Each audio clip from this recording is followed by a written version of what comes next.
அனைவருக்கும் வணக்கம். சற்று முன்பு தமிழக அரசு இன்று வெளியிட்டுள்ள 7 முக்கியமான அறிவிப்புகள் என்னென்ன என்பதை பற்றி தான் நம்ம இந்த வீடியோவில் பார்க்க போகிறோம். ஸோ முடிந்த அளவுக்கு இந்த வீடியோவை ஸ்கிப் பண்ணாமல் முழுமையாக பாருங்கள். இந்த வீடியோக்குள்ளே போகிறதுக்கு முன்னாடி இந்த வீடியோக்கு ஒரு லைக் பட்டனை ப்ரெஸ் பண்ணிடுங்க. நீங்கள் இது வரைக்கும் அந்த சேனலை சப்ஸ்கிரைப் பண்ணாமல் இருந்தீங்கன்னா மறக்காமல் சப்ஸ்கிரைப் பண்ணிக்கோங்க. கூடவே அந்த பெல் சிம்பிளையும் மறக்காமல் கிளிக் பண்ணிக்கோங்க. சரி, வாங்க இப்போ நம்ம வீடியோக்குள்ளே போகலாம். முதல் அறிவிப்பு: தமிழகத்தில் 3 இடங்களில் புதிய சுங்க சாவடிகளை திறப்பதாக தேசிய நெடுஞ்சாலை ஆணையம் அறிவித்துள்ளது. விழுப்புரம், நங்கிலிகொண்டான், திருவண்ணாமலை, கரியமங்கலம், கிருஷ்ணகிரி, நாகப்பட்டியில் சுங்க சாவடிகள் அமைக்கப்படுகிறது. இரண்டாவது அறிவிப்பு: தீபாவளி பண்டிகை அக்டோபர் 31ஆம் தேதி வியாழக்கிழமை கொண்டாடப்பட உள்ளதால் அக்டோபர் 28, 29 ஆகிய தேதிகளில் பயணம் செய்வதற்கான முன்பதிவு தொடங்கியுள்ளது. நேற்று ஒரே நாளில் தமிழக அரசு போக்குவரத்து கழகத்தில் 35,140 பேர் ஆன்லைன் மூலமாக பதிவு செய்துள்ளதாக போக்குவரத்து துறை தகவல் வெளியிட்டுள்ளது.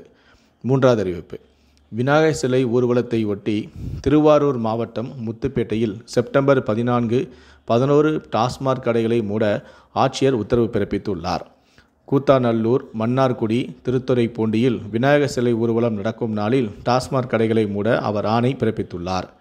நான்காவது அறிவிப்பு: 2வது சீசன் தொடங்கியுள்ள நிலையில் வார விடுமுறை நாட்களை முன்னிட்டு குன்னூரிலிருந்து ஊட்டி, ஊட்டியிலிருந்து தேத்தி இடையான சிறப்பு மலை ரயிலானது வரும் 7, 8 மற்றும் 14, 15 ஆகிய தேதிகளில் இயக்கப்படுகிறது.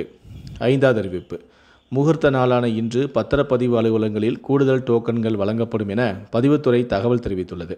இன்று அதிகளவில் பத்திரப்பதிவுகள் நடைபெறும் என்பதால் பொதுமக்களின் கோரிக்கையை ஏற்று கூடுதலான டோக்கன்கள் வழங்கப்பட்டு வருகிறது. ஆறாவது அறிவிப்பு: சிறிய புனல் மின்திட்ட கொள்கைக்கு அனுமதி அளித்து தமிழ்நாடு அரசு அரசாணையை வெளியிட்டுள்ளது. கொள்கை 2024 தமிழ்நாடு சிறுபுனல் மின் திட்டங்கள் கொள்கை 2024 தமிழ்நாடு காற்றாலை மின் உற்பத்தி நிலையங்களுக்கான புதுப்பித்தல் மற்றும் ஆயுள் நீடிப்பு கொள்கை 2024 ஆகிய புதிய கொள்கைகளுக்கு அமைச்சரவையில் கூட்டத்தில் ஒப்புதலும் வழங்கப்பட்டது.